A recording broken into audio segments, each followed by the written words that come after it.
messieurs, chers amis, nous sommes réunis une nouvelle fois, comme chaque année, ici, pour rendre hommage aux Arméniens victimes d'un génocide.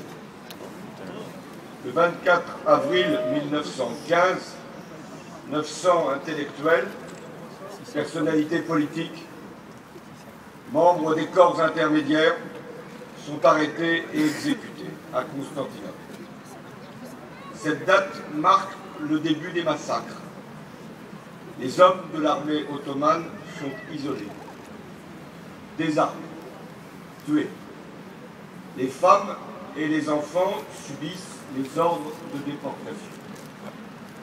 Les marches vers les déserts de Syrie et de Mésopotamie déciment plus d'1,5 million de personnes, soit les 2/3 de la population arménienne vivant dans l'Empire ottoman. Cette histoire, c'est la vôtre. Cette histoire, je la connais. Vous la connaissez mieux que d'autres, mieux que personne. C'est celle de vos parents, de vos grands-parents, de vos arrière-grands-parents, de vos familles. Cette histoire, c'est aussi celle qui a été admise, certifiée par la quasi-totalité des historiens. Cette histoire, c'est celle que l'on souhaite vous contester, vous retirer, vous nier. Et en la reniant, cette histoire, on veut atteindre jusqu'à votre identité. Ce n'est pas la première fois que je m'adresse à vous dans ces circonstances, ni la première fois que je me rends à une commémoration des victimes du génocide arménien. Je n'ai jamais changé de discours en fonction des circonstances. J'ai été le premier secrétaire du Parti socialiste qui aura permis l'adoption de la loi du 29 janvier 2001 reconnaissant le génocide du peuple arménien. J'ai été moi-même à l'origine d'une proposition de loi visant à la pénalisation du négationnisme du génocide arménien. Il a même fallu s'y reprendre à 2 fois pour la faire voter à l'Assemblée nationale. Ce fut fait le 12 octobre 2006. Cet engagement, c'est le sens de mon attachement contre toutes les formes d'atteinte à la dignité humaine. Il y a quelques semaines, une nouvelle proposition de loi pénalisant le négationnisme, et notamment celui du génocide arménien, a été votée par le Parlement.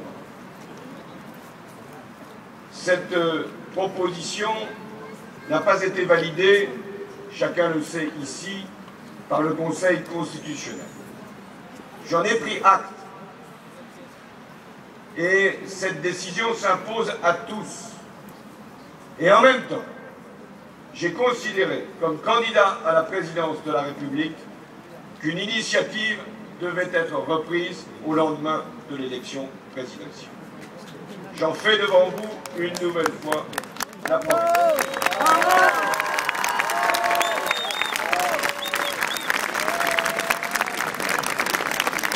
Deux principes m'animent. Le premier, c'est l'efficacité. Efficacité nécessaire, car si nous échouons, nous conforterons les négationnistes dans leur action. C'est la raison pour laquelle la plus grande sécurité juridique sera nécessaire pour réussir. Nous ne pouvons plus commettre je ne sais quelle imprécision qui nous mettrait une nouvelle fois devant l'impossibilité de faire valider le texte. Le second principe, c'est celui de la sérénité, car nous devons réconcilier, nous devons rassembler. Et finalement, dans cette élection présidentielle, où nous ne sommes pas d'accord sur tout, vous l'avez bien compris, et je n'ai pas besoin ici de faire la part entre ce qui sera dit par un autre candidat et ce que j'affirme sur bien des sujets. Mais en définitive, nous pouvons nous rassembler. C'est si rare. Soyez-en fiers.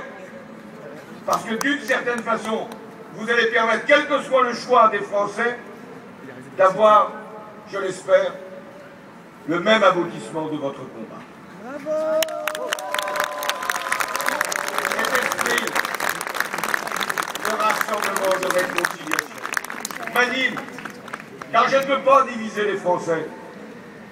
Je ne veux pas séparer les uns et les autres. Vous êtes des Français que l'on dit d'origine arménienne, mais vous êtes des Français, d'abord des Français. Fiers d'être Français dans la République. Il y en a d'autres qui sont d'origine turque. Ils ne sont pour rien dans ce qui s'est passé en 1915. Et donc, ce qu'il faut faire, c'est aussi de leur dire que c'est être pleinement républicain que de reconnaître les responsabilités de l'histoire, et notamment un génocide qui s'était produit en 1915. Mon engagement ne date pas d'aujourd'hui, il vient de loin. François Mitterrand fut le premier chef d'État en exercice à reconnaître le génocide arménien. C'est sous un gouvernement de gauche, Lionel Jospin, que fut votée la loi du 29 janvier 2001. Et j'ai gardé une très belle citation de Jean Jaurès, qui s'élevait déjà contre les premiers massacres d'Arméniens à la fin du 19e siècle. Et cette phrase, elle vaut pour tous les peuples et dans toutes les républiques. On ne peut pas vivre avec dans sa cave le cadavre d'un peuple assassiné.